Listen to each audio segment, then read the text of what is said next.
high that that's caused many people to skip their summer vacations. So instead, why not create a vacation spot right in your own backyard with a beautiful water feature? Shannon Smith learning all about it this morning, right, Shannon?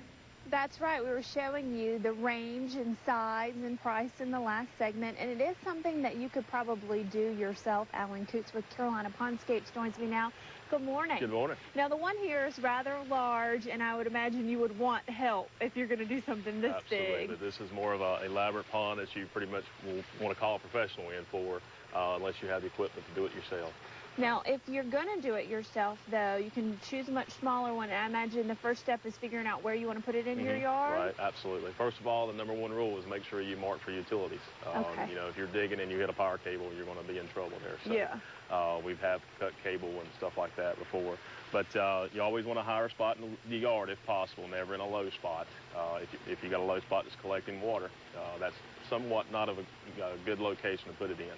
But it needs to be, if you have a hill somewhere, water feature looks great on the hill. Because then it can just run right down. Absolutely. It's easy All right, to do it. You've brought in some of the basic materials you would need if you wanted to do one yourself. Can you just kind of walk us through that? The standard materials you really need is a pump, a skimmer, and an external filter, and your plumbing. That's primarily the main components of a water feature. Your skimmer, it acts just like a swimming pool skimmer. It skims the debris off the surface of the pond. Now, where does this big contraption go? Is it underneath the ground? This goes down inside the ground and attaches to the outside of the liner. So you actually don't see this as long as it's covered up properly. And this is very easy to maintain when you're working with the pump and your filters. So you bury that basically, and then you're going to cover it with rocks or landscaping so that you don't see it? Right, absolutely. So that's your skimmer. It brings the water in, your pump, and everything is housed inside this one unit right here. There's no more reaching in the pond and grabbing your pump and having to fall in your pond and swim with the fish. No fun. So this is a primary, you know, that's one particular skimmer on the market. There's many out there.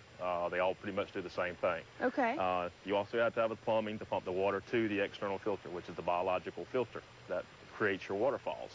So we have a small waterfall weir over there that we use.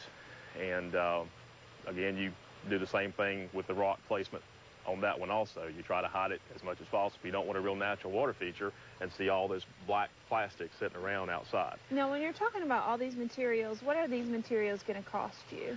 A typical skimmer, you may run between $300 and $400 or more. Depends on the size of the pond and also the type of skimmer that you're utilizing. All right, so since we've got the materials laid out here, you're going to try to basically put one together for us to show how that works in the next segment, right? Absolutely. Okay, great. Well, we'll get everybody to stick around from that. You can see basically how it's put together and make a small, simple one coming up in the next segment. Brad and Cindy. Getting us started, you're going to walk us through it here. I like this. Exactly. Right. Thanks, Shannon. 10 before the